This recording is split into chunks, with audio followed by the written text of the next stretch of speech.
hypothesis for growing the company. So the first section of the hypothesis is a description of what it is, right? So elevator pitch, literally an elevator pitch. If you were to run into your hypothetical customer, what would you tell that customer in 5 minutes about your company? So it has to be crisp. It needs to bring out what their current pain is. Yes. It needs to bring out how you solve that pain. Yes. It needs to bring out what your ultimate vision is, right? All these need to go into that elevator pitch, right? Yeah. And so those were very clearly defined. What was the pain? What were we doing to solve it? And what was the ultimate vision? Where are we going? Then the next section in that hypothesis, document is what I call the definition of a minimum lovable product.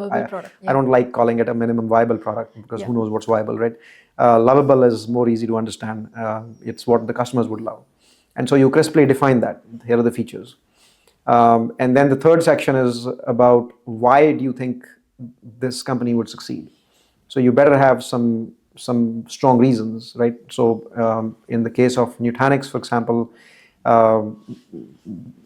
compute and storage were both increasing in speeds, but the networking was kind of not, right? Yeah. I mean, 20 years back, a gigabit was the commodity that came to my machine. Today, it's still the gigabit. Yeah. So networking was not increasing as fast. And so didn't it make all the sense to get the networking out of the way, right? So we were very aligned with the way the trends were moving. And so that's an example of what goes into that third section. Why would the company succeed? And we were able to cut the cost tremendously. So we made some estimates. We could cut the cost by 50 to 80%. So whatever the customers were doing without the Nutanix technology, we could do it with Nutanix at a much cheaper cost. Cloud was becoming a trend, and so what Nutanix was really offering was a private cloud solution, right? Easy to manage. Virtualization came along with it.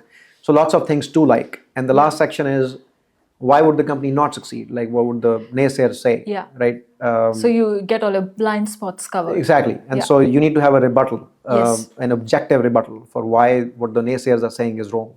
And if you can build something like this and show it to people, and the people say, yeah, this is tight, airtight, then there's a good chance the company would succeed. Right. Yeah. And so all those things lined up for Nutanix, and we started working on the idea. And it was also nice that all the knowledge I had gained at Google on how to build scalable systems, right, and storage also helped, right? And so there's a large part of my skill set I could leverage. Yeah, one thing I want to ask. Yeah. Look, you come out of these companies, you're not in the hiring seat. Somebody else hires people. You probably have a say whether you want this team or a team member or not.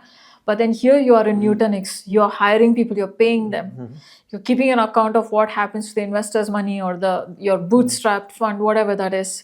And then how did you train yourself to hire the right people? You have playbooks literally on everything.